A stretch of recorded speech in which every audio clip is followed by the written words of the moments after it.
Savez-vous que les Andelys, il y a très longtemps, ne s'appelaient pas les Andelys. Il y avait deux communes distinctes. Le petit Andely, qu'on connaît ici, Andely le Jeune, et plus loin, le grand Andely, Andely le Vieux. C'est à la Renaissance, entre 1789 et 1799, que les deux endroits se sont fusionnés pour donner administrativement les Andelys tels qu'on le connaît actuellement. Bienvenue sur les hauteurs des Andelys pour l'organisation de la course cycliste du club local.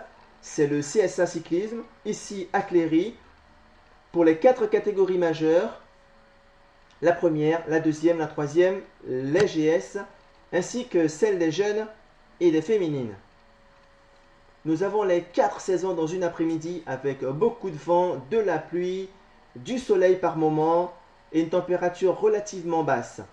Tous ces paramètres ne sont pas suffisamment contraignants pour décourager les amoureux de la petite reine.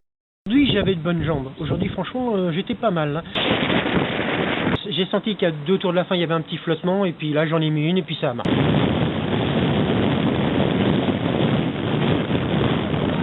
J'ai un collègue qui m'annonce que tu as au moins 40 secondes d'avance. Donc, comme derrière, j'étais à 40 à l'heure, dans le vent à 30, 32 à l'heure, je me suis dit, pour me rejoindre, il va falloir qu'il roule à 50 à l'heure. Donc, comme c'est pas possible, je me suis dit, je pense que... Voilà, donc on va demander à amis spectateurs, amis, donc public, de rester avec le vainqueur. Il va, je crois, monter là, après cette course en troisième catégorie, avec le dossard 22 Sur les hauteurs du Château Gaillard, en tout cas des ruines du Château Gaillard, le chevalier crépicordien est venu en parcourant 65 km pour faire régner l'ordre.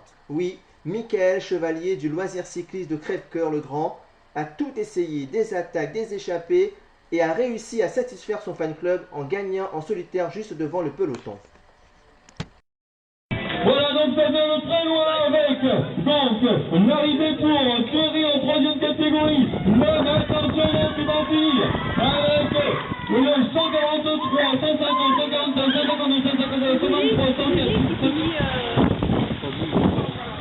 Vous dites sur lui que tu rigoles, mais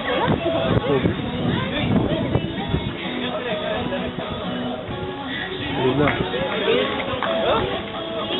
Oui, j'ai roulé pas mal cet hiver, donc ça a été. Comment vous avez géré le vent, parce qu'il y en avait beaucoup aujourd'hui? Je suis parti au premier tour avec un gars du club, Jean-Di. On avait parti en échappé tous les deux, après on s'est revenu par 4 personnes.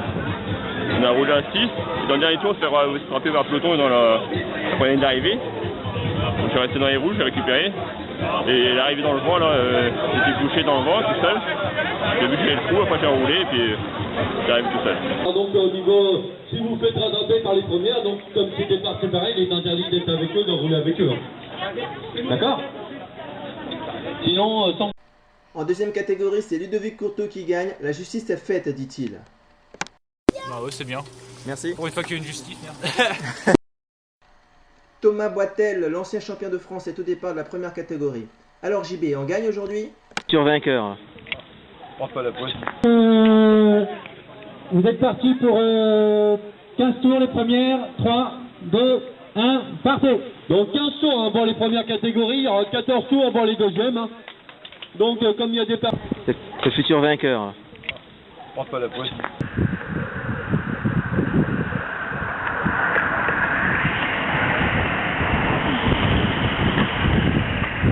Tu as fait plusieurs places d'honneur depuis le début de la saison. Deuxième, 3 fois deuxième je crois. 2 fois. 2 fois deuxième. Qu'est-ce qui manque pour la victoire? C'est rien. La chance. La chance? Ouais. Jean-Bernard Delaplace ici en deuxième position avait concentré en lui seul toute la motivation du peloton. De ce fait, il devenait quasiment imbattable. C'est le futur vainqueur. Je pense pas la poisse. Allez, j'y vais!